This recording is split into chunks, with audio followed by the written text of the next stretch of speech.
Hey everybody, welcome to episode 26 of Restoration Z. If you're watching this series, you're going to know where we are. There's a load of little jobs to do. I have a chain and sprockets coming, as I mentioned in the previous video. I thought I'd do that. I have done that. They should be here today or tomorrow, so I can't actually put the rear wheel back on yet, but I can rebuild the back brake. I can re-bleed that and fill and bleed the front brake. Put the exhaust can on, just a few odds and ends basically that I can do now while I'm waiting for those bits to turn up.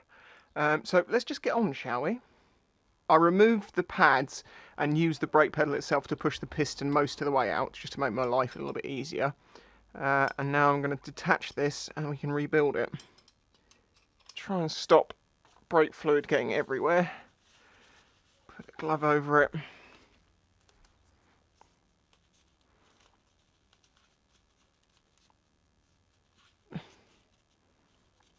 There we go. I'm hoping I'll be able to get that piston to pop out with the airline. Yeah. That had a little bit of pitting on it in an area up here that didn't really matter. And I've cleaned it up because I've already rebuilt this or serviced it best I could, but it still just wasn't right, and it was like, okay, get the full kit. And it's with thanks to Wemoto that I do have the full kit. I did a TRK kit on the front caliper a couple of years ago now, and it's been absolutely fine. So I'm happy to use these. First things first, pull out all the old bits and get rid of them. So we're replacing the piston, one of the slider rubbers, the other slider rubber, the seals. So just hook those out. They come in the kit anyway, so why not just replace them?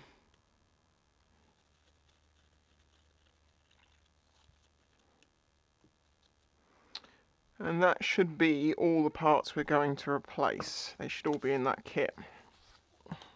Right, so we have the new piston, stainless steel piston.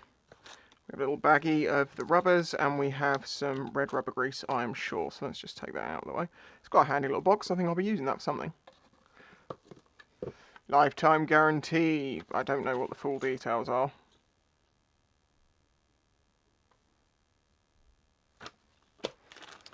So hopefully we should have all of that. Piston, slide rubber, small rubber, seals. Yeah, cool. Normally in this situation you want to make sure you really clean the caliper up, you know, but I've actually already done this. This has been wire wheeled. This mottled look is just something I can't get off. So this is clean, just doesn't look it. So you put the bleed rubber on, squidge that one in. I squidge this end and push it through this way. I've actually got a video doing this, which is why I'm kind of skipping over it a little bit. And then this one just sits in a little seat in there. Then we need our seals, a little bit of brake fluid, just helps lubricate it. Then you want to try and pop that in and get one edge into the bottom groove, the thicker groove. There's a thick one and a thin one. You'll be able to see which one's which. And there we go. This is what releases the pressure on your caliper. Mine was moving, but probably only about that much. Look how much movement we've got now. That is definitely one of the problems I was having. Well, there we go. One caliper rebuilt. As I say, I have a standalone video doing that in far more depth. If you want to see more about it, but that's a nice easy job to do, and it really does make all the difference. I've realised there's no point me bleeding that yet because I don't have the chain and sprockets on, so I'm not going to put the rear wheel on to then take it off again. So that will wait till the chain and sprockets are here, which should be tomorrow, which is fine. It'll be in this video. Oh, that's a bit chewed up. But that's on the inside, and that's because of where the tyre goes. Oh, talking of tyres, some people pointed out in the last video, your front tyre looks like it's getting a bit low there, Spicy. Yes, it is. I'm replacing them. Well, replacing at least the one front. If I can get someone on board, I'm going to replace both. But otherwise, I'll just be replacing the front because God. So the exhaust, this is the Lextek exhaust. I have a review on this. They sent me this about nearly 5 years ago, and it's been on the bike ever since. And as you can see, it's doing absolutely great. Considering what bike it's on and what it's been through, it's looking great. I'm probably going to try and polish it a little bit. There isn't too much resin on top of this carbon. So, yeah, I can't go too deep, but I can probably polish it up a little bit. I might debadge it, Lextek, because this badge is looking a little tatty now. Anyway, one of the things, you'll notice this strap is a little bit sort of, oh God, still dirt and dust all over it.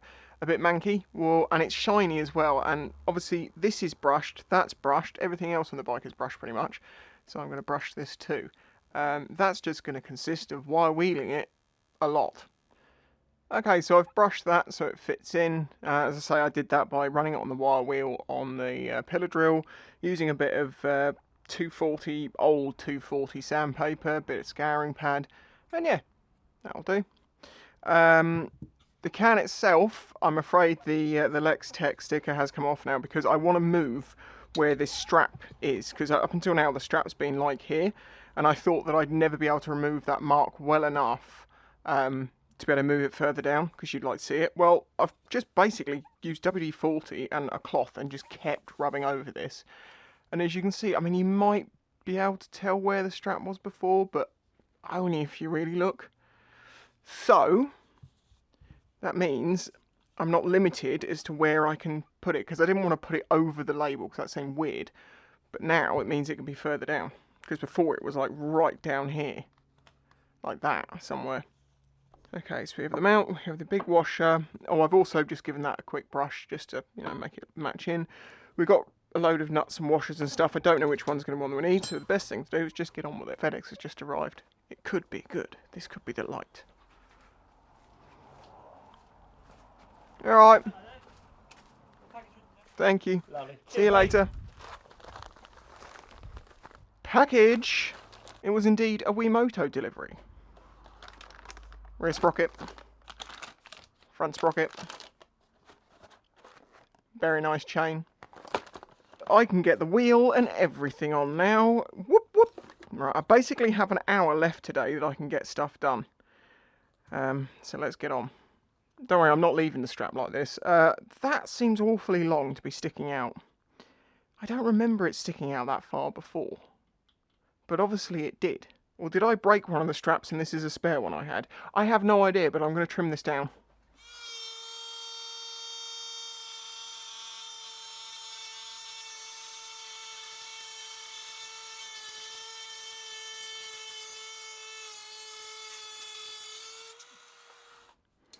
So I trimmed that down with a Dremel and then used a file and a little bit of sandpaper just to round it off.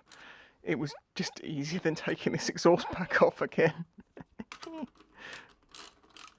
Just make sure the strap's on right, sitting as it should. And the exhaust is on. Right, sprocket.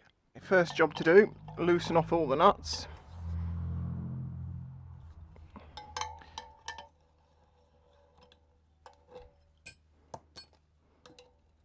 I'm amazed Wemoto managed to get me these parts so fast.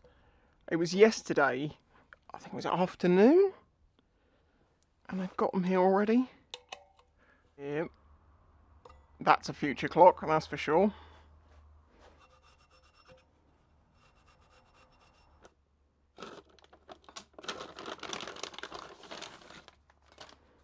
Oh, it's a black one, that's quite nice. Now, I noticed that these aren't looking quite perfect. So I'm going to stick them in the drill, clamping on the blind shoulder bit. Blind shoulder, that's the wrong word. Unthreaded part. And then with the scouring pad, just...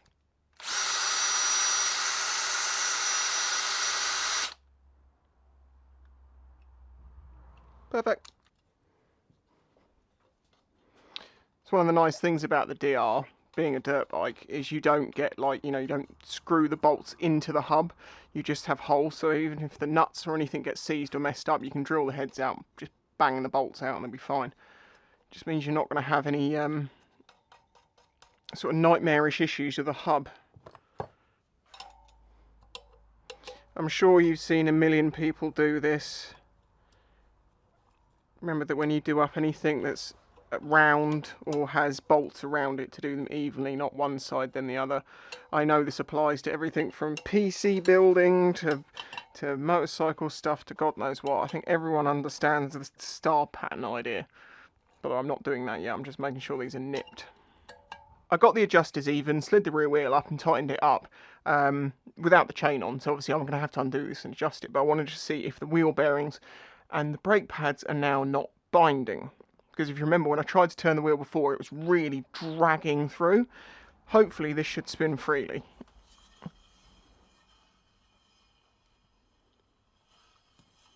That's close enough, the pads will give a little bit. But yeah, obviously the rear wheel bearings, in between taking this bike apart, obviously where they sat still for a while, just kind of locked up and got nasty. I got in contact with the courier to do with this headlight, because it's a 6 to 10 day service. Today is 10 days, and according to the tracking, it's still in America. And they've confirmed it would appear that it is still in America, stuck. And I've asked on social media, I know COVID obviously and everything, things like that, but I've had a couple of parcels come in only a few days from America, no problem. It seems to be a USPS problem, that stuff's getting delayed. So we're going to have to just go ahead and get as much done as we can and just do the headlight as a last thing, or maybe even a standalone video. It all depends on when it turns up. First thing I want to do is get this turkey baster coolant tank thing made. Now let me explain what this is. I'm going to really simplify this, okay? If you imagine that is a radiator, there is a hose that goes to the engine. This is the engine, and then there's a hose that comes back in, and there is a pump that circulates the water around, or coolant, whatever you want to say. So this is the coolant in the rad. As this heats up, it expands. Now on this bike, what it's got on the top of a radiator is a little tube that comes off like that, and it runs down, and I'm going to enlarge this so you can understand what's going here, to a overflow tank like this. I got that wrong. This hose here does not connect there, it connects at the bottom here, because as this heats up and the fluid expands, it runs down the tube and it fills up this expansion chamber, right? Then as the bike cools down, because this is in it, and you have a vacuum formed in here as it cools down, it's going to suck this fluid back up. So basically this is an expansion chamber which it allows it to flow out, and then it sucks it back up into the bike.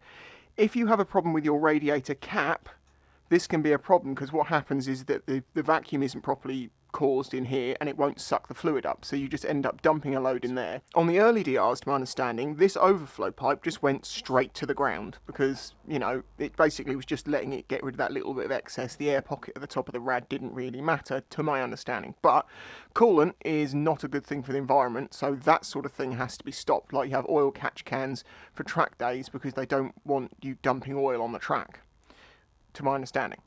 Also on that expansion tank, it has a hose that comes out like this, and should the a ton of fluid come out of the radiators and to fill it right up, it then allows it to drip out onto the ground. So eventually it can go to ground. However, this only ever fills up by about, if not even 100 mils, I wouldn't have thought. It's always just been a little bit in the very bottom. There is no reason for that expansion tank on the DR to be nearly as big as it is. It never uses it.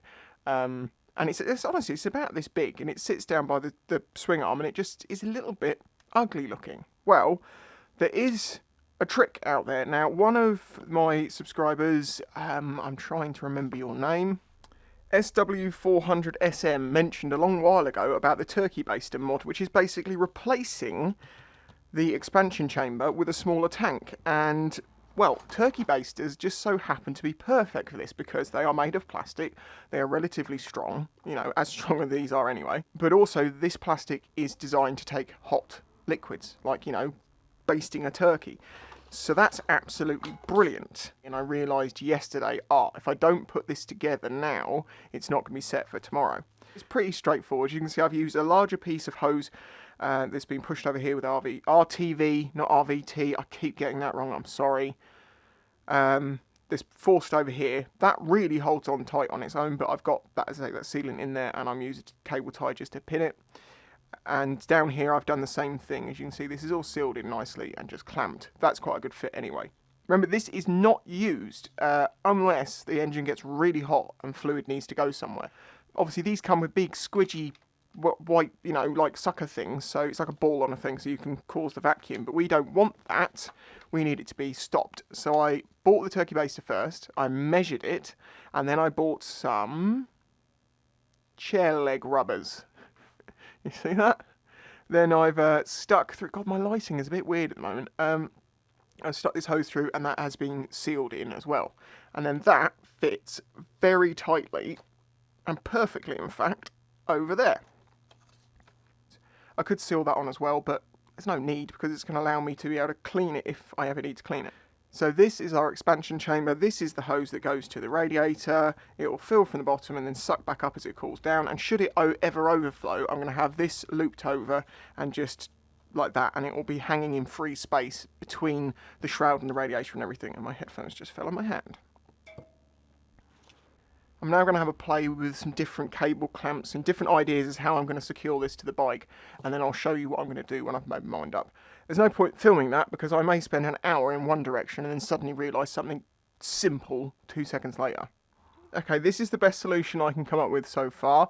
That turned into a bit of a nightmare because I discovered a couple of problems. Well, one, as you know, I needed to shorten the water hose that's just at a shot down here because it was touching the header. I've done that and that was fine. But then I found a problem, which was when I put the side panel on, like so, this hole here didn't line up with the radiator hole. It was really out, and I was like, why is that? So I tried looking at the other side. That seemed to be okay.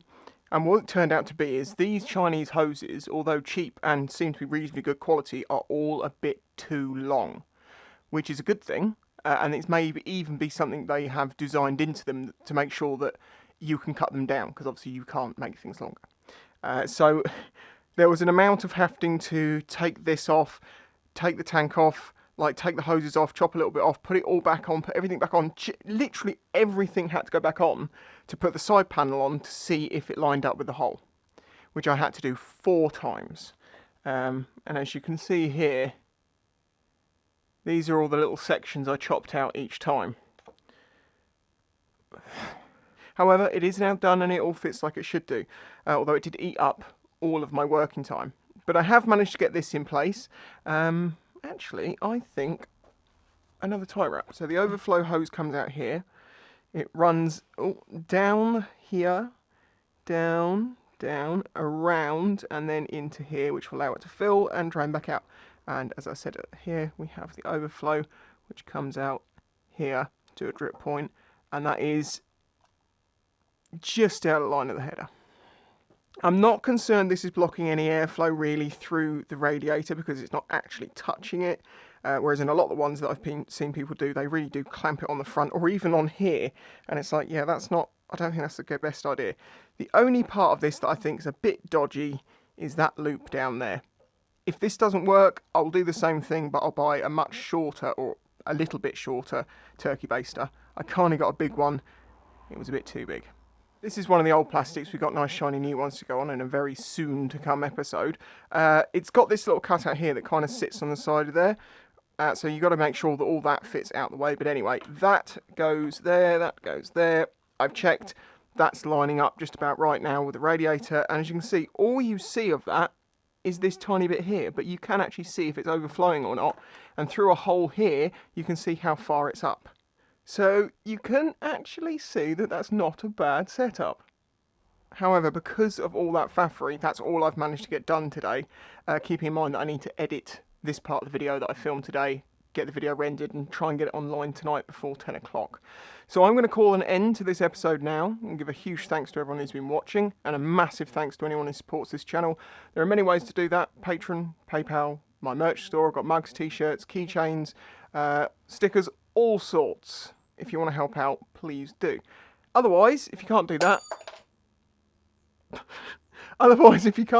leave a like, subscribe if you're not subscribed. I appreciate those things just as much. Tomorrow is Saturday, but Reno happens to be working this Saturday, so I'm going to be able to do some work tomorrow. So I will bleed the brakes, I will fill oil, coolant, get some of the plastics on, like the tail plastic, because we're literally at the last moments. I've realised because of the delay with the light, it could be weeks. So I might as well basically build this bike towards the headlight. If it turns up in time, great. If it doesn't, we'll have to stick the old one in for now, and then switch it over in its own video in the future. But I really want this light. Now, I don't really care if things are a bit delayed. It happens. You know what's going on at the moment. I just want to see this bike with a headlight that actually works. You know, properly. You know, not a candle in a jam jar. Anyway, till the next one. Bye-bye. If you enjoyed this video, please remember to hit the like button and subscribe to see future videos. This channel is made possible by the support of the audience. Please consider joining my Patreon to get early access to videos, questions answered in the monthly Q&A, your name on screen, and some exclusive content, all for as little as $1 a month. You can also check out the links in the description to my merch and other ways to directly support the channel. Thanks for watching.